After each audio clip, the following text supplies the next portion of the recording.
కానీ రాష్ట్రంలో కూడా ఒక సైకో ఉన్నాడు. ఎంత మంచి సినిమా అయినా ఒక చిన్న విలన్ ఉంటాడు. రాష్ట్రానికి ఒక సైకో ఉన్నాడు. నిన్న మొన్న మాట్లాడుతున్నాడు, అరెస్ట్ చేస్తాడంట. అరే 53 రోజుల్లో నువ్వు మా నాయకుడిని అరెస్ట్ చేసి ఇదే రాజమండ్రి జైల్లో బంధించి ఏం పీకావయ్యా? ఏం పీకావు? నువ్వు అరెస్ట్ చేస్తే మేము భయపడాలా? ఇట్లా నీ ముందర చాలామంది పెద్ద పెద్ద మాటలు మాట్లాడారు. వాళ్ళందరి పరిస్థితి ఏమైందని ఒక్కసారి ఆ సైకోని ఆలోచించమని నేను అంటున్నా. అంతేగాని ఈ మధ్యన చూస్తున్నా రప్పరప్ప అంటే ఏంటి రప్పరప్ప? 2 రప్పరప్ప మేము బీకుతాం. ఎర్ర బుక్లో 3 పేజీలనే, ఇంకొన్నాయి చాలా పేజీలు. ఎవరికి ఎప్పుడు ముహూర్తం పెట్టాలో నాకు తెలుసురా భయ్. ఎందుకో ఆవేశం, ఎగిరెగిరి వస్తున్నారు.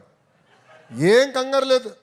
చట్టాన్ని కానీ మీరు ఉల్లంఘిస్తే నేను ఎవరిని వదిలిపెట్టాను. ఈ కూటమి ప్రభుత్వం వదిలిపెట్టాను ఎవరైనా. That is the power of red book. అందుకే నేను రాసుకున్నా, అందుకే నేను పెట్టుకున్నా. నేను ఎవరిని వదిలిపెట్టాను. ఇక్కడున్న కార్యకర్తలందరం మనం చేయాల్సిన పనులు మనం చేయాలి. అది మనం మర్చిపోకూడదు.